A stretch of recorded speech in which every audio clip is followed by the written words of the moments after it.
Olá, boa noite a todos. Bem-vindo a mais um estudo. GED, Grupo de Estudo da Doutrina Espírita. Vamos dar continuidade no estudo do perispírito. Antes, porém, agradecer a vocês que estão nos acompanhando. Estamos já no 19º episódio 19. E agradecer a companhia aqui dos meus amigos, Norberto e Paulo Lodi. E hoje vamos continuar abordando perispírito, mais especificamente perispírito e mediunidade. O que será que tem alguma coisa a ver com isso? Então, vou trazer o Norberto aqui para nos dar um pouco mais desse conhecimento. Bem-vindo, Norberto. Muito obrigado, Paulo. Abraço aí, Lodi, e a você que nos acompanha, que tem assistido os nossos episódios. Seja muito bem-vindo a este outro aqui, que nós vamos abordar o capítulo 11 do livro do Perispírito, do Zalmino Zimmermann, que é o livro que nós adotamos como o livro-texto, né? Então, é isso que nós vamos estudar hoje, perispírito e mediunidade. Bom, antes de adentrar ao tema, a correlação de mediunidade com o perispírito, nós vamos fazer isso porque é um pré-requisito, e o Zalmino também fez isso daí. Então, primeira coisa, ele começou a buscar lá no livro dos médiuns, a propósito, para quem está começando agora na doutrina, o livro dos médiuns faz parte das obras básicas de Kardec, da doutrina espírita, né? É o maior tratado de mediunidade do planeta, o livro dos médiuns, né? Leitura obrigatória para quem vai ingressar nos trabalhos de comunicação com os espíritos, na casa espírita, é de leitura simplesmente obrigatória, né? Em O Livro dos Médiuns, Kardec já estabelece um conceito bem importante. A mediunidade é uma predisposição orgânica. Isso daí é uma predisposição orgânica. Não é como muita gente pode pensar, que olha o médium e fala: nossa, ele é médium, nossa, então ele é uma pessoa evoluída. Mediunidade e evolução moral não tem esta correlação. A moralidade da pessoa não é pré-requisito para ser médium. Muito pelo contrário. Em O Livro dos Médiuns, uma vez, num momento lá, Kardec pergunta aos instrutores: mas como que pode um homem desse, que é cheio de defeito, aí estou conhecido na sociedade como uma pessoa cheia de defeito moral, como que pode ser médium, né? E os espíritos, entre outras argumentações, dizem, né, Kardec, olha, quem precisa de médico é o doente, né? Ele está justamente como um instrumento mediúnico para que ele possa aprender com os espíritos, né? Então, primeira coisa, mediunidade é uma predisposição orgânica. No Livro dos Médiuns, também, Kardec dedica um capítulo para fazer uma classificação didática nos tipos de médiuns, né, como médiuns de efeito físico e médiuns de efeitos intelectuais. Médiuns de efeitos físicos, quando o espírito taca uma pedra numa casa, né, ou quando, em uma sala hermeticamente fechada, aparece uma rosa na mesa, que a gente chama de um fenômeno de aporte, né? Os fenômenos de materialização, e também tem, e tantos outros, estou pegando alguns aqui, né? E a mediunidade e os médiuns de efeito intelectuais, que tem a psicografia, os médiuns psicofônicos, aqueles que falam, né? E tantos outros tipos de mediunidade, né? Agora, se você quer entender como isto se processa, por como que acontece o fenômeno mediúnico, você tem necessariamente que estudar o perispírito, porque toda manifestação mediúnica, toda, sem exceção, onde tem um espírito, um médium, e aí vai acontecer o fenômeno mediúnico, ele se processa necessariamente através do perispírito, que é o tema que a gente vem estudando aí nos nossos encontros. É fundamental. Quer estudar? Quando Kardec vai explicar, por exemplo, Como é que o espírito ele consegue tacar uma pedra? Como é que, se a sala está fechada, como é que ela consegue trazer uma rosa, um doce, né? No livro dos médiuns traz que a pessoa trouxe, ora uma joia da casa de uma senhora, ora um doce da padaria. Como é que isso entrou ali? Como isso se sucedeu, né? Então, isso daí precisa estudar o perispírito, né? E essa é a proposta deste capítulo. Em todo fenômeno mediúnico, seja de efeito físico, seja de efeitos intelectuais, precisa da sintonia mediúnica. É por isso que nas reuniões mediúnicas a gente fala, olha, chega mais cedo, a, a parte antes da reunião mediúnica dos nossos problemas terrenos, vamos sintonizar o plano espiritual, primeiro para buscar essa sintonia espiritual, mas o médium ele vai precisar que o campo energético dele, que nós vamos chamar de aura, que o campo energético invada, penetre, ou ele se combine com a aura do espírito comunicante. É por isso que na hora do transe mediúnico, se a entidade foi uma entidade assim totalmente desequilibrada emocionalmente, com problemas físicos, isto repercute no corpo físico do médium. O inverso é verdadeiro. Se é uma entidade de luz, se é uma entidade evoluída, a sensação de bem-estar no médium durante e mesmo após o transe mediúnico, né, ele é maravilhoso, é o de um bem-estar. Então, em todo fenômeno mediúnico, é necessário, em maior ou menor grau, que exista uma sintonia do campo energético do médium encarnado com o campo energético do espírito desencarnado.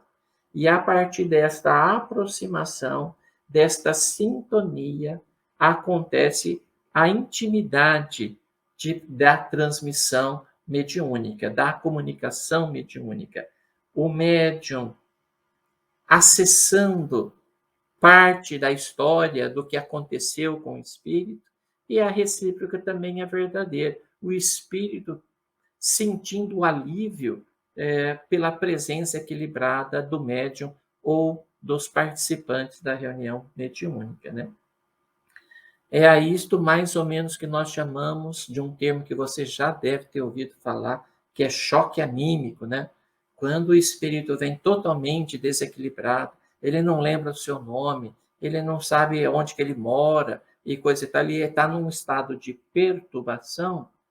A presença equilibrada do médium, colaborada pelos participantes da reunião mediúnica, cria um campo energético salutar para a entidade. E a entidade vai recobrando aos poucos a lucidez, o equilíbrio, e ela começa a falar: puxa, agora eu estou me lembrando, eu me chamo fulano de tal, eu trabalho em tal lugar, né? Porque envolve num outro padrão vibratório. Como dissemos no início, a moral do médium não tem correlação à comunicação em si. Há médios que não têm grande moralidade e conseguem transmitir comunicações de alta qualidade, né? O que acontece com a influência moral do médium é que quando o médium ele é moralizado, uma pessoa lúcida, né, do ponto de vista imoralizada, ele inibe a presença de espíritos brincalhões, de espíritos embusteiros que querem se passar por alguém. E essas brincadeiras de mau gosto, a moral do médium inibe que o espírito faz isso. Mas na transmissão da comunicação em si, a moral do médium, se nós conceituamos que mediunidade é uma predisposição orgânica, e desta forma poderíamos, e Kardec faz isso, definir que todos nós somos médiums, em maior ou menor intensidade. Todos nós. Mas nós chamamos mesmo de médiums, aquelas pessoas que têm essa sensibilidade mais aflorada. Nós falamos uma mediunidade ostensiva, né, que consegue captar o plano espiritual. Não obstante, é obrigação não só dos médiuns, mas de todo participante de uma reunião mediúnica e de todo cristão, de um modo geral, trabalhar a sua moralidade, a sua reforma íntima, né? Então, quanto a esses propósitos de moralidade, de conduta mais regular, mais equilibrada acontecer no grupo mediúnico, melhora as comunicações, né? Como nós vimos, tem diversos tipos de mediunidade.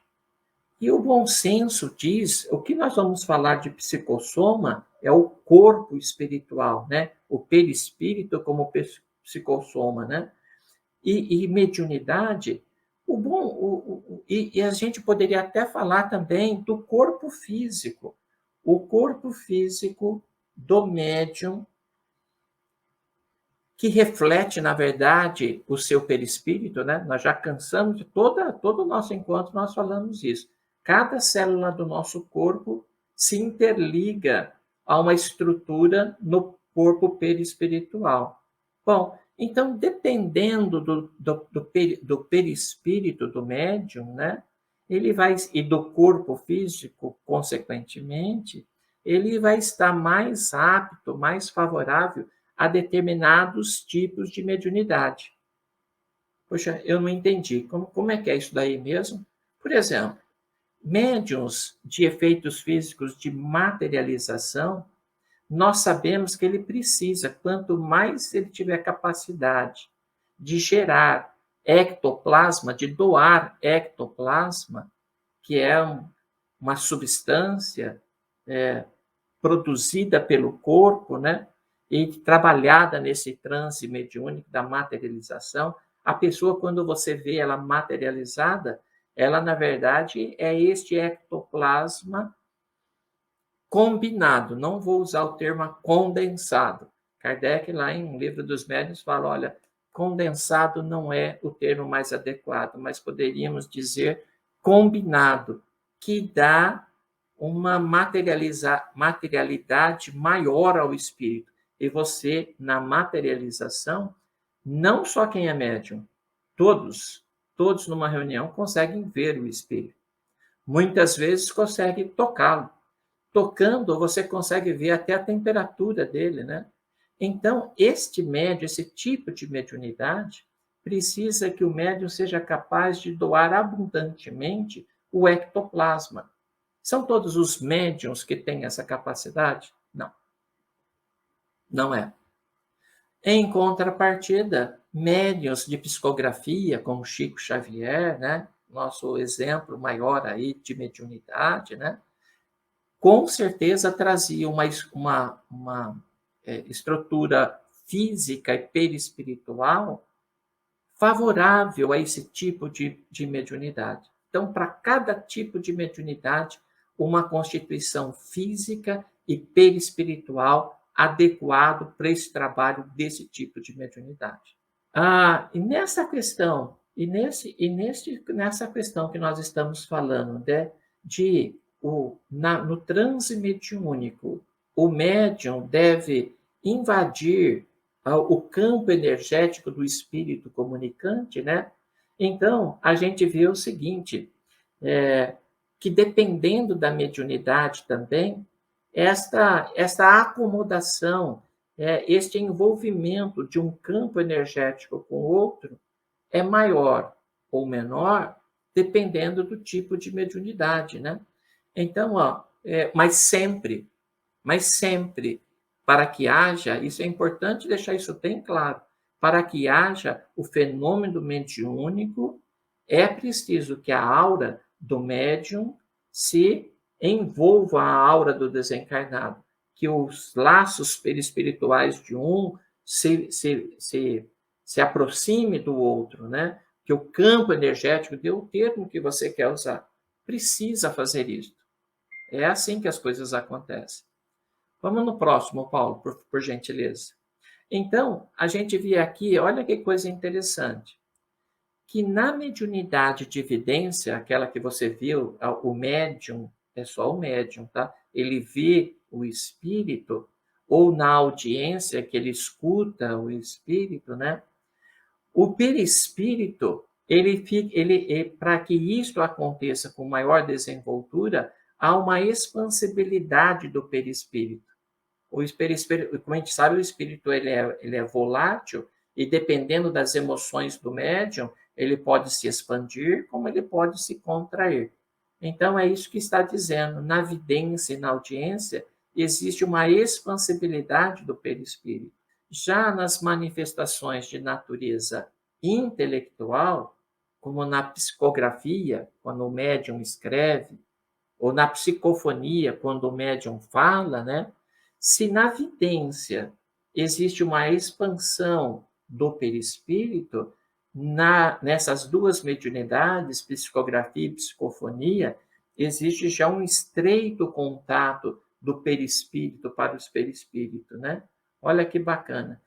Olha como que interage o campo energético do médium com o espírito, dependendo do tipo de mediunidade que está sendo desenvolvida. E sempre que, quando o médium está trabalhando, está dando uma manifestação, nós falamos que o médium está em transe mediúnico neste caso, né?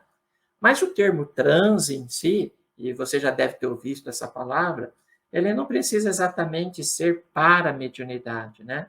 O transe pode ser um estado patológico. Então, bom, vamos primeira coisa, o que é o transe, né? Que a gente fala tanto de transe, né? É um estado especial de consciência que se situa entre a vigia. O que é o estado de vigia? Exatamente esse que nós estamos agora.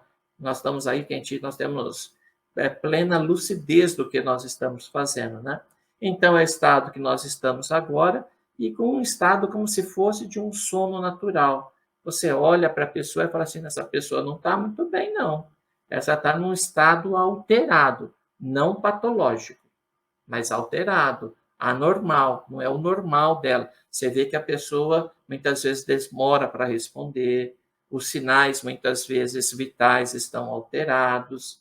Você bate o olho, você vê que a pessoa não está bem, né? Bom, o transe, ele pode ser patológico, por exemplo. A pessoa, muitas vezes a pessoa está próxima com a doença, né? E está próximo do desencarne, ele começa muitas vezes ver a entidade, né? E falar coisas que para a gente não tem sentido, mas para ele tem. Então é um estado alterado que ele está.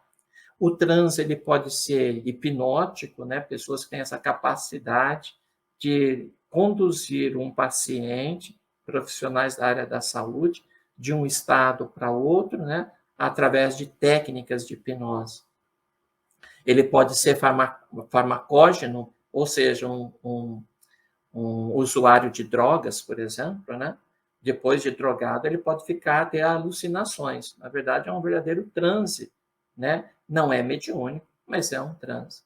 Tem o transe anímico, onde a pessoa não tem espírito algum,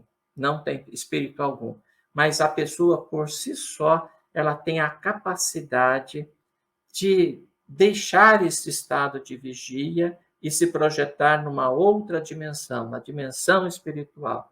Então, muitas pessoas que têm essa capacidade, nós chamamos que ela está desdobrada. Ela está aqui, o corpo dela está aqui, não obstante, ela consegue falar na reunião mediúnica, por exemplo, que ela está na casa de fulano de tal, que está acontecendo isso, que está acontecendo aquilo. Isto muitas vezes não é mediunidade, é uma predisposição da pessoa em fazer isto. Isto não é mediunidade. Se ela está lá, se ela tem essa habilidade de fazer isso, é um transe anímico, né? Também o sonambulismo também entra nessa parte aí. Tem outros modelos, né? O noctípico, por exemplo, é aquelas pessoas que entram em transe com mais facilidade à noite, né?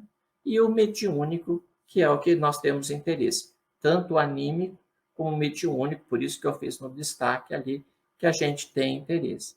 Então, só para dizer que para que todo o fenômeno mediúnico aconteça, o médium ele é levado, via de regra, a um transe mediúnico, né? Se nós estamos falando de mediunidade, aí, quando o médium estiver em transe mediúnico, você poder conversar com ele e ele te responder depende do nível de transe, que a gente diz aí que ele pode ser superficial.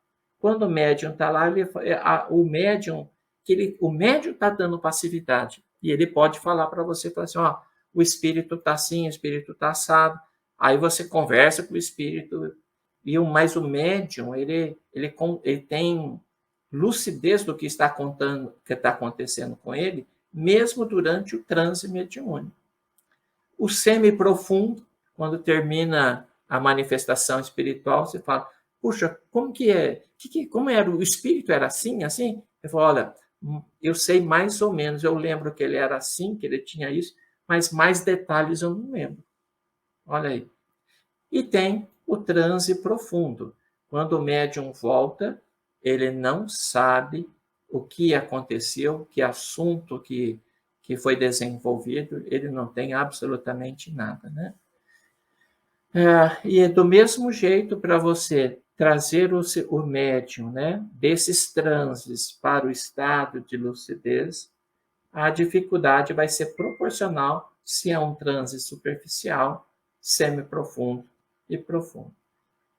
Meus amigos, estes eram as considerações, para mim, para um bate-bola nosso aí, né, para mostrar que no transe mediúnico, na mediunidade, não existe mediunidade sem ter o perispírito como ambiente, como meio para que aconteça o fenômeno, independentemente do tipo de mediunidade.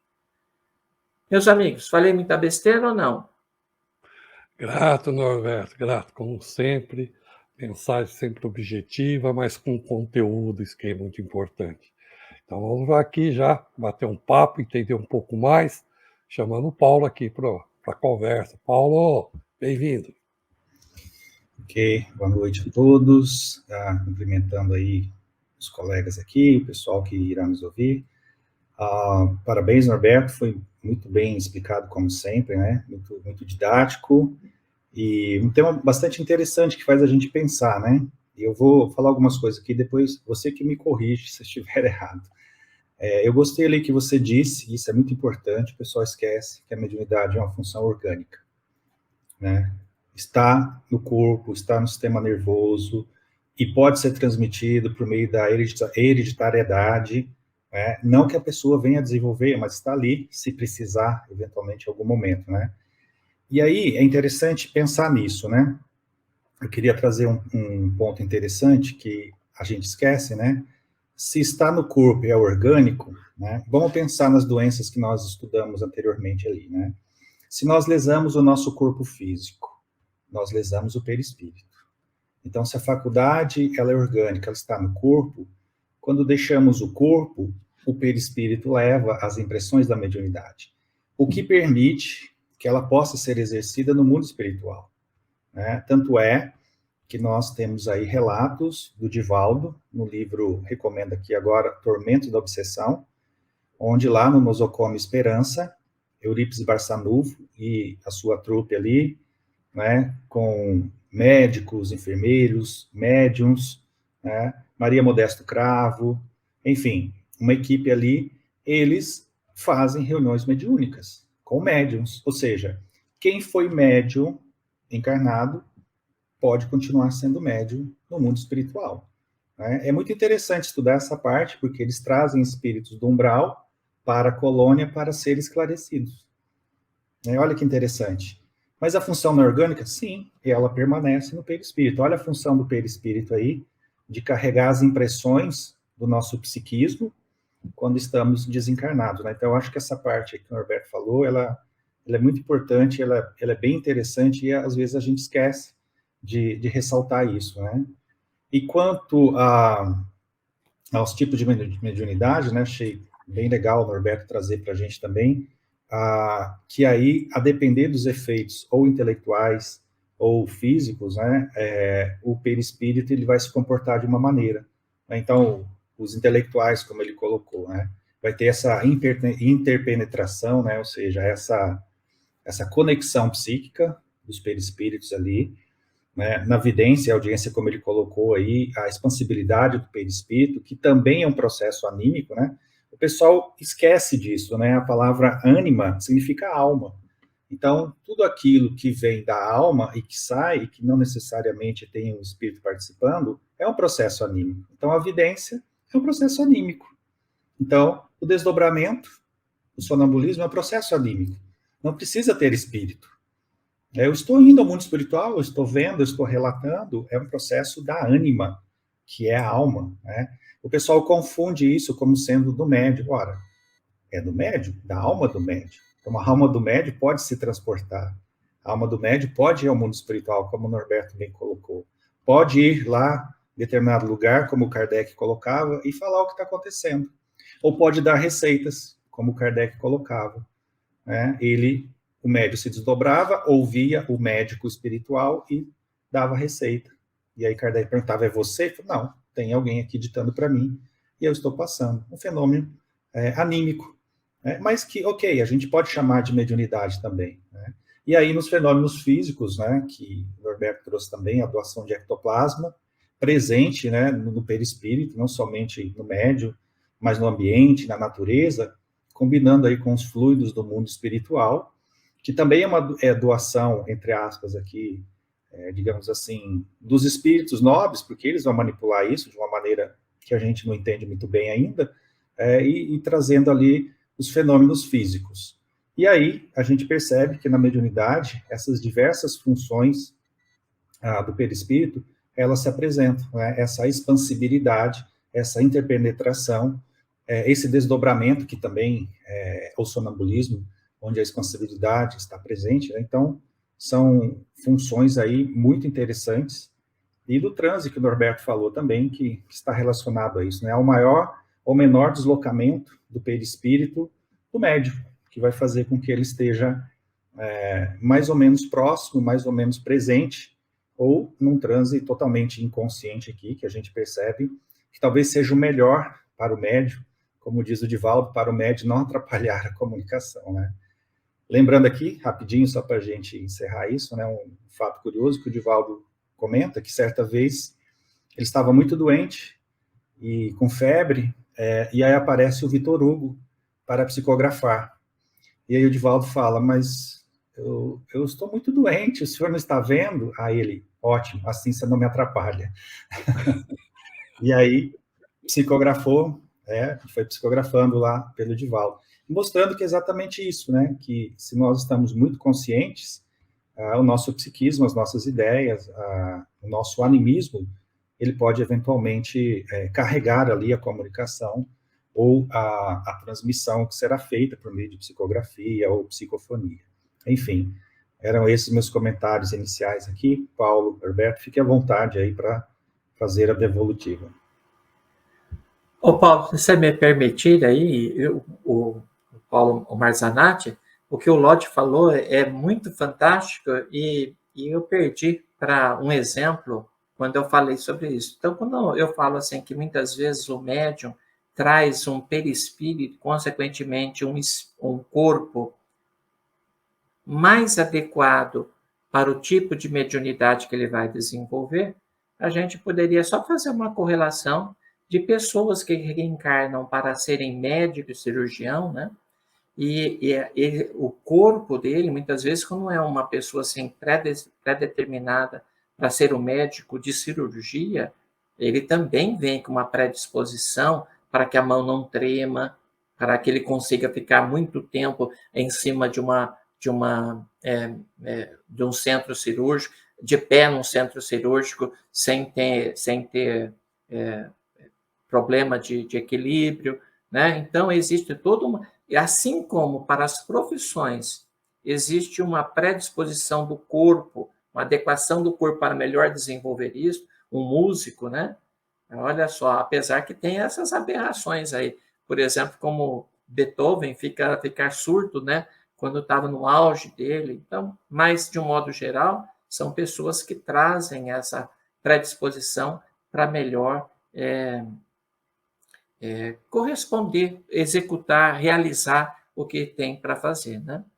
Bom, e isso é uma coisa. E a outra coisa que eu lembrei era da sintonia espiritual. Olha a coisa interessante. Às vezes, na reunião mediúnica, você tem 2, 3 médiuns videntes. E eles veem, muitas vezes, algo em comum, mas de outras vezes não vê algo em comum. Por que será que isso acontece? Será que alguém está mistificando nessa história toda? Absolutamente não. Um está envolvido num campo energético com um determinado espírito e tem um campo de visão. O outro está envolvido, sintonizado num campo energético de um outro espírito e vê outras coisas. Olha que bacana. Não tem isso, não. E muitas vezes os médiuns olham para a mesma coisa, enxergam a mesma coisa, mas um médium consegue dar mais detalhe do que o outro. Olha o que é a sintonia, né? Era isso aí. Grato, Norberto, grato, Paulo. E é importante a gente chamar a todos para que acompanhem esse estudo desde o primeiro episódio lá, porque você comentou, falou sobre a aura, e o Carlos Luz fez uma brilhante exposição no episódio 16. E eu trago aqui para vocês para fazer um comentário, destacando aqui na obra do Zalmino, que ele diz assim: quanto à aura, ressalta a evidência que, constituindo uma projeção do perispírito, envolvendo, representa o primeiro nível de contato nos casos de relação direta entre comunicante e médium. Ou seja, né, comunicante é o espírito desencarnado, né, e o médium encarnado. E tem uma nota de André Luiz que diz: e por essa couraça vibratória, espécie de carapaça fluídica, em que cada consciência constrói o seu ninho ideal, que começaram todos os serviços da mediunidade na Terra, considerando-se a mediunidade como um atributo do homem encarnado para corresponder-se com os homens liberados do corpo físico. Então, gostaria de ouvir você, Norberto, e Paulo também fique à vontade, sobre isso, né? Essa faculdade mediúnica que é inerente, está relacionado ao espírito, mas é inerente ao encarnado, né? E o quanto é importante o papel do médium nesse sentido. Gostaria de te ouvir, Norberto, e o Paulo também fica à vontade depois. A aura, na verdade, é o campo energético da entidade, né? Se você considerar, de todos nós, se você considerar que eu, espírito, mais o meu corpo perispiritual, na verdade, nós somos energia, e essa energia cria diversos campos energéticos. A resultante desses diversos campos energéticos é a que nós dizemos que é a aura, né? E é através dela que fogem aos nossos sentidos, nós podemos identificar, ó, aqui está um Marzanate, porque eu estou olhando, porque eu estou ouvindo, porque de repente eu estou usando o tato, eu consigo, pelos meus sentidos, consigo identificar quem é quem. No plano espiritual, e para espíritos um pouco mais esclarecidos, ele bate o olho na aura, e é justamente nesse campo energético, né, que um espírito mais evoluído consegue falar exatamente quem você é, sem que você pode até tentar se disfarçar, mas perante ele você está, entre aspas, nu, porque ele já fez a leitura perispiritual de você, né? É isso daí. Paulo quer fazer algum comentário? Paulo, fica à vontade. Bom, eu acho que é isso aí. Agora, eu não sei se você quer explorar a questão do perispírito na função do médium enquanto encarnado, da missão dele, né? Porque aí realmente tem algumas particularidades, né? Porque aí cada um virá ali com uma diferenciação, né? Então, por exemplo, e aqui eu apelo para o Norberto, que talvez tenha mais conhecimento do que eu, nesse campo, né, de que a mediunidade ela também se constrói ao longo dos séculos. Então, o Chico, por exemplo, acredito que essa mediunidade dele, espetacular, não foi assim, um espírito que resolveu, eu quero ser médium nessa para ajudar. Não, não é assim. Da mesma forma que Kardec não foi escolhido pela cor dos olhos, ele foi escolhido pela bagagem intelectual e, principalmente, moral que ele tinha, né? Infelizmente, eu tenho que fazer essa ressalva aqui. Muita gente acha que o Kardec era qualquer um. Essa missão não é dada para qualquer um, né? Ele era tutoriado por Jesus, diretamente por Jesus. Então, a informação que nós temos aí do Divaldo, do próprio Chico, é que o Kardec é um espírito crístico, ele é um espírito que já está lá, próximo a Jesus. Não é qualquer um, é um espírito muito, mas muito elevado mesmo, né? Então, ele foi galgando esse processo aí ao longo de muitas encarnações. E a principal mediunidade do Kardec nessa encarnação era a intuição. Por que ele não era o médium expansivo, né, digamos assim? Porque ia prejudicar a missão. Então, seria ele ali que deveria fazer essa coordenação. Agora, o Chico, né, ele vem preparado, né, Paulo, com diversas possibilidades. Muita gente não sabe, mas ele curava muita gente. Ele fazia muitos fenômenos físicos, mas como o Emmanuel era o tutor dele, de certa forma ele segurava um pouco a onda dele para ele não gastar muito a sua energia psíquica para que fosse concentrada ali exatamente na psicografia, né? Já o Divaldo nós vemos características um pouco distintas. Apesar de que o próprio Divaldo diz em palestras, né, em entrevistas, que muitas pessoas, quando estão na fila esperando para falar com ele, estão sendo curadas, estão sendo atendidas. E quando chegam a ele, a pessoa não precisa falar nada. Ele já sabe o que ela quer, ele já sabe o que ela está pensando, porque entra, aí o Norberto explicou muito bem, no campo áurico, que é a expansão do perispírito, e quando a nossa aura, o nosso campo áurico toca de espíritos com essa capacidade, eles nos leem. Não precisa nem estar desencarnado, como o Norberto colocou, estando encarnado. O Chico mesmo dizia que muitas pessoas chegavam para dar passe nele, e no fim das contas, ele que estava dando passe nas pessoas, porque ele já estava bem equipado, né? Então, são mediunidades distintas, né? E nós vemos aí o Arigó, por exemplo, que tinha uma característica muito peculiar. Ele tinha evidência, ele tinha a possibilidade ali de receber uma entidade, e mais pautado ali no fenômeno físico, né, digamos assim, mas como um potencial imenso naquilo ali.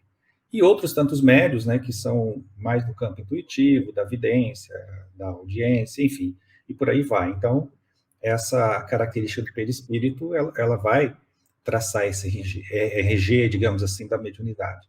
Eu queria comentar um aspecto aqui do animismo, que também é pouco explorado nos estudos, né? Mas o animismo não é só esse fenômeno do perispírito expandir, como nós falamos aqui, se desdobrar, que o sonambulismo que Kardec chama de desdobramento, é o nosso desdobramento. Ele tem também uma característica interessante, que está relacionada à memória, porque o fenômeno anímico, muitas vezes, o indivíduo, o médium, ele dá comunicação, mas não tem espírito. Então, nós dizemos que é a alma do próprio médium. Sim, porque é uma reencarnação que ficou mal resolvida. E aí ela vem à tona. E por que ela vem à tona? Ela vem à tona porque ela está presente na memória espiritual. E aí o perispírito, ele faz essa função. Assim como quando chegarmos ao mundo espiritual, e aí, claro, precisamos de um pouco de capacidade para isso, poderemos moldar o nosso perispírito a determinada encarnação. Né? Ou seja, deixar a nossa aparência conforme determinado aspecto, pode ser, como a última, né? Mas pode ser também, como o Emmanuel faz lá, de deixar a sua aparência conforme o senador Publio Lentulus, né?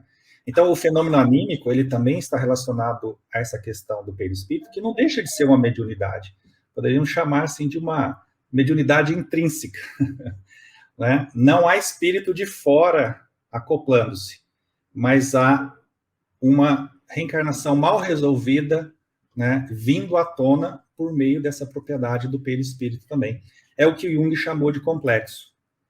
quando somos tomados por um complexo, né? Quando a gente fala assim, com quem você acha que você está falando? E já altera o tom de voz, e já fica nervoso, e profere palavras de conteúdo não muito saudável moralmente, estamos tomados por um complexo, ou seja, veio à tona, sem estarmos numa reunião mediúnica, uma personalidade, uma subpersonalidade nossa, que faz muito barulho dentro de nós. Fenômeno anímico, sem estarmos presentes numa reunião mediúnica. Olha que coisa interessante, perispírito, né, atuando sem a gente perceber. Na psicologia, na vida do dia a dia. Assim também, quando alguém nos fere, nos agride, e a gente se põe como vítima. Justo. Também, uma subpersonalidade vindo à tona, né? Enfim, era esse comentário aí. Queria ouvi-los agora também. Não sei se o Norberto quer falar, né, complementar o que o Paulo falou, porque eu queria depois trazer mais um ponto para ouvir vocês. Nesse aspecto anímico, para quem quiser ver a potencialidade do perispírito do ponto de vista anímico, tem aquele livro do Hermínio de Miranda. Olha aí que coisa. Diversidade de carismas? Diversidade dos carismas. Então, quando a gente quiser ver essa potencialidade anímica nossa, né? Mas que envolve o perispírito, uma obra interessantíssima de leitura é Diversidade de Carismas, do Hermínio de Miranda. Então, ele conta lá, ele tem um personagem fictício, na verdade é um personagem real, mas o nome ele é fictício por razões óbvias, né? E mostra a capacidade que essa pessoa tem em identificar coisas que não estão nos nossos sentidos, né? Então, um trabalho de psicometria, por exemplo, né, onde a pessoa pega um vestido de uma pessoa, o sensitivo, anímico, ele pega um vestido de uma pessoa e, pela vibração contida naquele vestido, e isso ele consegue traduzir, decodificar através do perispírito, né? Ele consegue dar características da pessoa, perfil, comportamento da pessoa que usou. Algo fantástico, né? Você está falando desse animismo, que é exatamente isso que você falou, quando a pessoa ela dá uma comunicação anímica, né, de experiências mal resolvidas em outras vidas, mas que é dela. Mas também existe uma vasta variedade de fenômenos anímicos, né? Onde o perispírito é a porta de entrada, é um meio para essa sensibilidade. Fantástico. Queria colocar para vocês também, como nós vimos, né? A faculdade mediúnica é inerente ao encarnado, para possibilitar essa comunicação. Então, tem algumas visões que, assim, é um dom, nós sabemos que é uma faculdade, mas alguns encaram como um dom, e outros encaram como uma maldição. Eu vejo a faculdade que é um instrumento de evolução. E aí eu quero ouvir dos dois. Evolução para quem? Para o espírito comunicante, para o desencarnado ou para o médium? Na verdade, a mediunidade, como outros campos da vida, né, é um verdadeiro campo para você semear. Então, você semeia em seu benefício, mas em benefício daqueles também que vão comer os frutos da terra. É um vasto campo de trabalho bem colocado, como bem colocado pelo Paulo, né? E isso que você falou da mediunidade ser algo inerente à pessoa encarnada, né?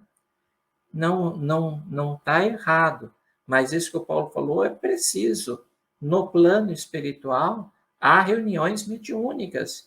É claro, porque o perispírito, que tem entidades espirituais que não são identificadas, que não são vistas, que são espíritos puros, com perispírito muito sutil, que no plano espiritual o espírito não enxerga essas entidades, né?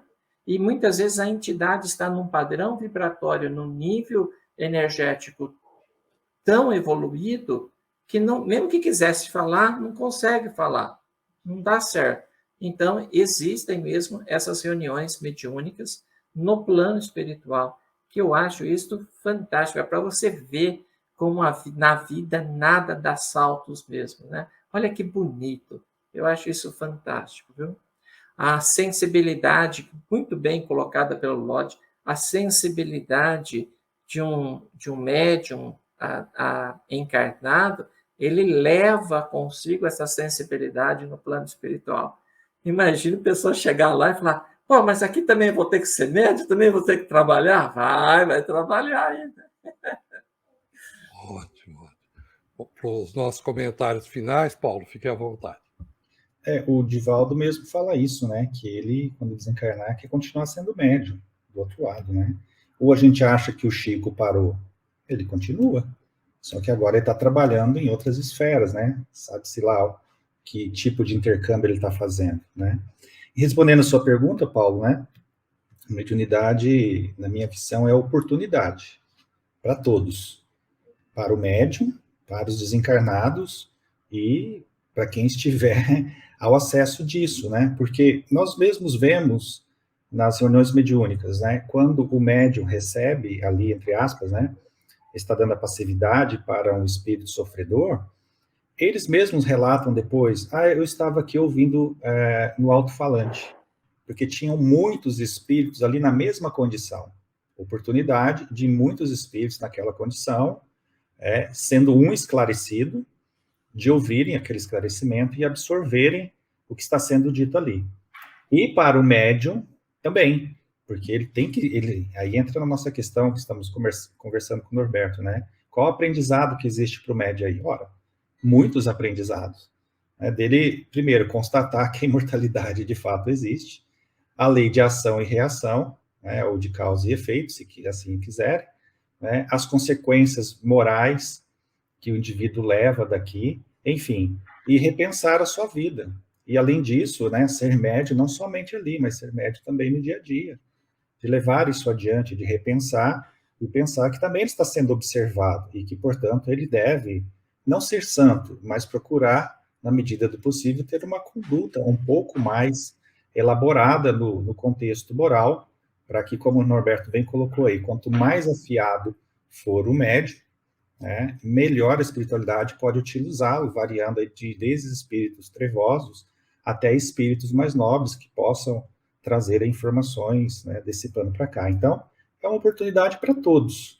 Sem a mediunidade, nós não teríamos a doutrina espírita. Né? Sem a mediunidade, hoje, nós teríamos dificuldades de entender melhor o mundo espiritual e como é que funciona, porque Kardec deu os primeiros passos. Mas a reunião mediúnica propriamente dita, ela veio depois. Ela veio aí com o Bezerra, com o Caripar, com o Chico, com o Divaldo, e com tantos outros, né, que hoje nós temos, assim, muito bem postulado como funciona a reunião e como deve ser a mediunidade com Jesus no contexto espírita. O mediunismo não é da nossa seara, então não falaremos dele, mas ele está por aí, né, sendo utilizado de diversas formas, até dentro da Igreja Católica, né, até dentro de outras religiões, né, que não são cristãs, né, mas ok, a mediunidade é neutra, né, então ela pode ser dada a qualquer um, depende do que o indivíduo faz com isso, né, e aí sim, Paulo, né, todos nós entendo que podemos aprender algo, sim, com mediunidade. E a oportunidade é muito grande para o médium, até uma frase que diz, né, 2 encarnações numa, porque ele tem a oportunidade ali de trabalhar, de se aperfeiçoar, tendo agora a constatação da imortalidade. Então, ele não pode negar o que ele vê, o que ele ouve e o que ele sente por meio dos espíritos.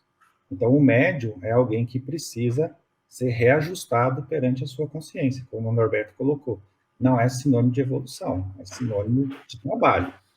Obviamente que alguns espíritos mais nobres podem se colocar nessa posição para que eventualmente dê um passo grande aí, a humanidade possa dar um passo maior nesse sentido, né? Mas sempre com algum aprendizado para si e para a comunidade. Temos vários exemplos aí na literatura espírita, tá? Ô Paulo, nesse sentido, e que para a gente possa terminar aí o nosso estudo aí de uma forma bem interessante, né? A gente fica falando de médium, Mas olha a importância, e isso eu vou fazer envolver o perispírito nisso, né? O Paulo Lodge, lá na faculdade, sendo abordado por um amigo, você pode falar muitas coisas importantes, bonitas para aquele amigo. Mas falar o que aquele amigo precisa ouvir, você vai precisar estar em sintonia com o plano espiritual. Observe, o Paulo Lodge é capaz de falar um monte de coisas bonitas, mas falar o que aquele determinado amigo precisa ouvir, ele precisa estar em sintonia espiritual, receptivo à espiritualidade maior, e fala: meu filho, fala isso para ele que vai ser bom para ele. Olha o que é isso. Olha, é uma prova que todos nós somos médiuns. Ostensivos ou não, mas todos nós somos médiuns, né? Olha que coisa fantástica. E para eu estar sensível a essas influências espirituais, a esse contato espiritual, eu preciso, primeiro, ter uma série de condutas que permita que o meu campo áurico esteja em sintonia com essas entidades benfazejas. E aí nós somos simplesmente instrumentos da espiritualidade, fora ou dentro do centro. Agradecer a companhia de vocês, né?